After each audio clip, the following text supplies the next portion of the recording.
line does a great job. Cooper has all kinds of time throwing deep down the field for Jesse. He's got it. There's that touchdown that Brock was talking about. A 46-yarder, and the Chippewas go up 27. The Chippewas did something they hadn't done in 5 years on their way to a big win against Buffalo on Saturday. We've got the highlights of the game for you coming up on Chippewa Rewind.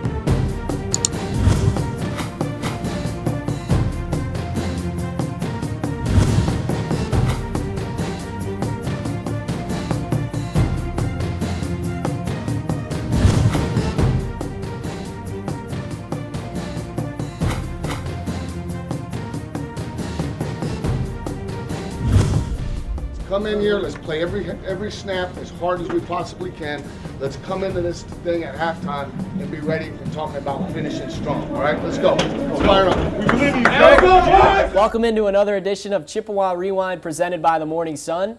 I'm Adam Jaksa alongside head coach John Bonamego. Central Michigan hit 50 points for the first time since 2010, and they dominated Buffalo 51-14. Coach, a lot of points in yesterday's game. How were we able to get that many? Well, we really challenged our team this week to start strong, or start fast, I should say.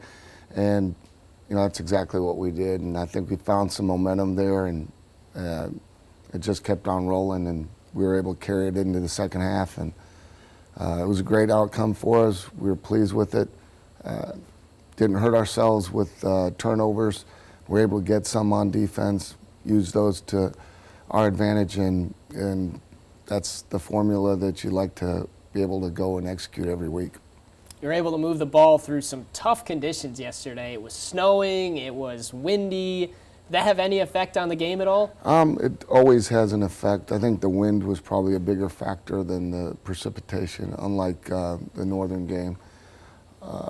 But the good thing about our team is we practice in that, and so Cooper's very comfortable executing in those conditions, and our receivers and our backs are comfortable catching the ball in those conditions. So it really didn't affect us as much as you might think. It probably has a greater effect on the kicking game, more so than anything, your ability to kick field goals and punt the ball and those sort of things. You start with the football, and a really good game from Jesse Kroll. Made a nice move here to get open and get some extra yards. Yeah, it was a great job there. He gets single coverage, catches the ball, DB over pursues, and he's able to turn it up and gain yardage down to the 10-yard line. It was really important for us on that first drive because we were going into the wind to be able to go down and get points. Some injuries in the running game, but Martez Walker stepped up, had a nice game for you, gets in here. I think Martez had probably his best game as a Chippewa here. Ran with a lot of authority and conviction. There's a great example of it on that play where he gets a touchdown. 7-0, Chippewas in front. We fast forward a little bit. Buffalo was able to score. Here's Chapman with a nice catch out of the backfield. Chapman's always a threat anytime he has the ball in his hand. He's a very elusive and explosive player. You just hit him on a little bubble there, and he turns it into a 15-yard plus game. You're driving further into their territory, and Anthony Rice able to find a hole and make this catch and get This close. is a really good job of him recognizing where the soft spot is there in the zone coverage, sitting down in the zone, making himself a good target for Cooper, and Cooper throwing an on-time pass, and again, getting the ball down there closer to the goal line. I know this probably makes you nervous. Cooper Rush sneaking into the end zone, but he does get in for you. Yeah, quarterback sneak, touchdown, love it. Chippewas are in front 14-7. Thought this was a really big point in the game. They go for it on fourth down. Nathan Ricketts with a big stop. Certainly was, again, where the elements here had an effect on the game. They're down there working the end of the field that was into the wind, make the decision to go for it on fourth, and great play call by Coach Colby, and great execution by our entire defense, and not allowing any running lanes. And then Nathan up there with the tackle and a big stop on fourth down. Chippewas in front 14-7. They then take over. And how about this pass and catch from Cooper to Jesse? This is a great throw and catch. Cooper, with plenty of time there in the pocket, just lays it out there for Jesse, who's wearing number 21 this past week, and had a great game, and that was just one of his 7 catches on the day. Over 100 yards. He did have that touchdown for 46. And how about this? Special teams coming through, block the punt here in the end zone. It's a great job here by that entire unit.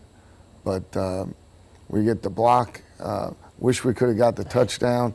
It rolls out of the end zone for the safety, but I think in the end run, I think we ended up further ahead because we get the ball back at midfield after the kickoff after our safety and end up scoring again.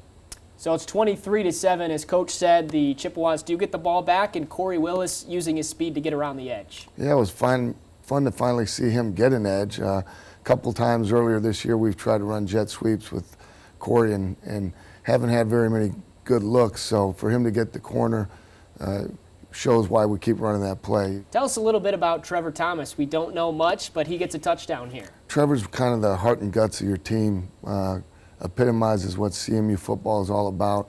You know, he's a walk-on, somebody who works exceptionally hard all the time. He's found a niche role for himself there at the fullback position, also plays for us on special teams. Usually, most often used as a blocker down there in the short yardage situation and goal line, but here we were able to shake him loose and get him the ball and help him score his first touchdown as a Chippewa. Very, very excited for him, happy for him. Very well deserved. And Cooper with a great throw there as well. Had a guy on his back hip, was able to deliver it. That makes it 30-7 Chippewas. They're not done. A great defensive play again from your senior as he makes a diving Well, play. we get a nice tip here at the line of scrimmage, and so the ball's tipped, and that helps Kayvon end up with the pick. And again, we're down there in plus territory. Great field position. This is when things really kind of started to avalanche in our favor. 2:54 left in the first half, and the Chippewas in front 30-7. Another big touchdown for 23 yards. Anthony Rice finds it. Yeah, Anthony didn't have as many catches yesterday, but he does get targeted on this one. Perfectly placed pass by Cooper. Great catch by Anthony, and another touchdown for him.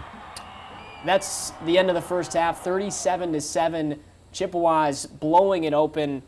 You had to have been happy with that performance. Very happy. Like I said earlier in the show, we challenged our team to start fast. But more importantly, we had a great week of practice in leading up to this game. We came out on Tuesday and maybe had one of our best practices of the year, and I'm just talking from an energy and enthusiasm standpoint, which was critical coming off of a loss.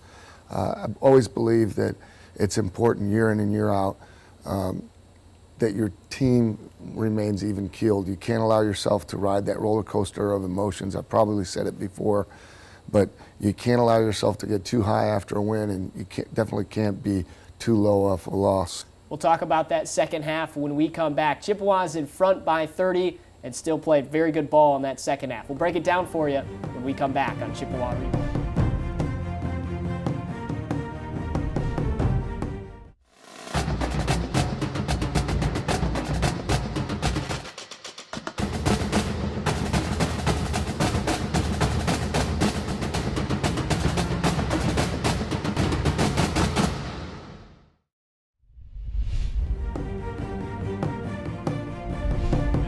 High formation again. Fake the handoff.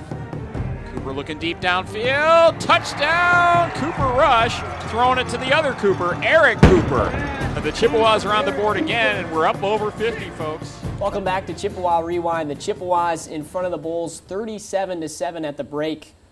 An interesting situation being ahead by that much. Is it tougher talking to the team at half when you're up by that much, making sure that they don't come out and just lay an egg? I don't know if it's tougher. I think it's the situation you want to be in. You want to get used to being in that situation and being ahead in games. And I think it tests the maturity of your team to be able to come out and continue to play hard and play well. Buffalo gets the ball to start the second half as we dive back in, and you get your only sack of the day. Off the edge, a great blitz. Coleman comes up with the play. Amari Coleman there off the tight end side, corner blitz, great sack. We didn't get a lot of sacks, but we did make their quarterback operate under duress. We had a lot of tip balls and that sort of thing. It made life pretty uncomfortable for him most of the day. And then they stop you. You have to punt the football, but Josh Cox forces the fumble, and Armstead's able to come up with it. Again, when you get numbers to the ball and you're hustling, good things happen. And this is a direct result of guys hustling in position to make a tackle, being opportunistic, and then having another player in position to recover and capitalize on the ball and ground. Here's that fullback, Mr. Thomas, rumbling down to the 1 yard line. Yep, this was a great throw and catch by Cooper. This is actually a hot concept. They bring the blitz off the edge, so Trevor knows that he's going to get the ball right away in that situation, so he gets his head around. Cooper staying calm, just delivering the ball before the blitzer can get to him, and man, you'll take that all day. You said Martez, you thought, played his best game, gets in for the second touchdown for him of the day. Good to see him be able to get in the end zone again, touchdown. Pretty well blocked up, had a clean look at that one there. So that makes it 44-7 as we push forward. The Chippewas way out in front, and Ben McCord comes up with a catch, but a huge block on this play to spring him for a couple more yards. Yeah, it's a great job here by Zach. Exactly what you want. Contact's made with the shoulder in front of the player. We call that a quarter hit. He keeps body control and balance throughout the whole time, and it was a great block by him, and great catch and run by Ben. They picked up the flag on that play because it was a legal hit. We move forward to the next play, and Eric Cooper is able to get his first touchdown. Good to see this as well. Coop gets singled up, looked like man coverage there, turns the safety around, Rush sees it, delivers the ball, and Coop gets his first touchdown as a Chippewa. Excited to see that. He's worked really hard. He's a good young player in a very, very deep receiving core. Hasn't gotten a lot of balls thrown his way, so it's great to see him get in the game and come up with a score. I'm very happy and excited for him. That puts the Chippewas over 50 to make it 51-14, and another turnover forced. Armstead comes up with the pick. Yeah, this is a great job by Stefan. We're in zone coverage here, so he's playing inside out on the two receivers there. Ball's a little bit underthrown. He goes up, highs points it, comes down with the interception. It's a great play. So that's the final, 51-14. Central Michigan picks up the victory. Coach, you talked last week. It was a tough one on the road at Kalamazoo. You weren't sure how your team was going to respond. A great answer on Saturday. Yeah, they responded the way we hoped that they would. You never know exactly, but I felt like they would. I really did. I think that the character that we have in our locker room, the leadership that we have, not just in our senior class but in our junior class, is what helped pull us through. And as I mentioned earlier, we had a great week of preparation. And when you do those things, when you commit yourself to the process, then more often than not, you're going to get the result that you want. And then obviously there's nothing ever guaranteed, but if you don't commit yourself to the process, you really don't have a chance. So I think that's one thing that I'm most proud of our team is how hard they prepare, how much belief they have in one another, and how unselfish they are. With the win, the Chippewas moved to 3-4 on the season and now 2-1 in the conference. But as Coach said, you got to stay even keel throughout the season. We look ahead to the next opponent when we come back on Chippewa Rewind.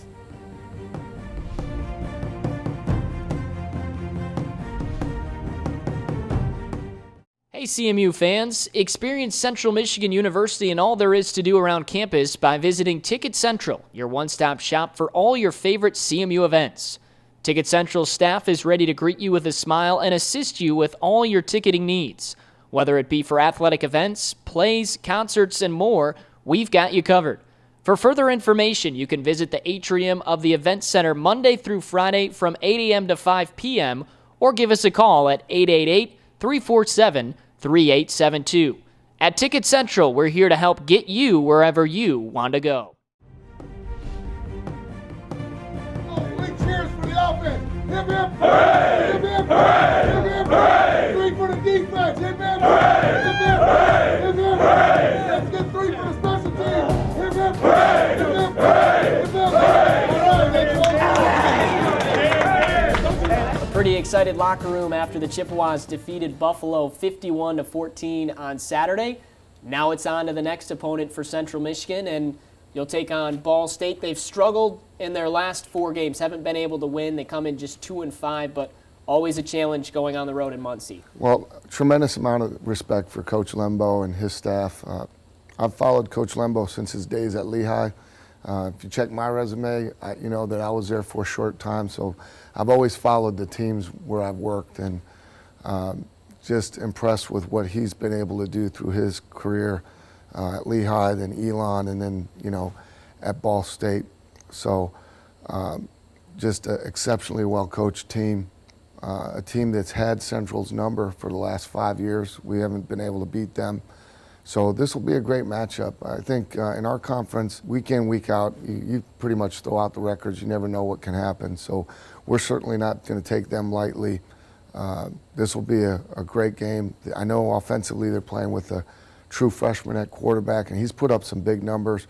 I know he's made some mistakes, as a freshman will, but he's going to be a great player in our conference, and he's already proven to be an excellent quarterback. So we'll have our work cut out for us. You know, our goal is to just take these one at a time, try to get ourselves back to even up 4-4, and come back to Mount Pleasant with a win. Riley Neal is that freshman quarterback that Coach said he's had a pretty tremendous season.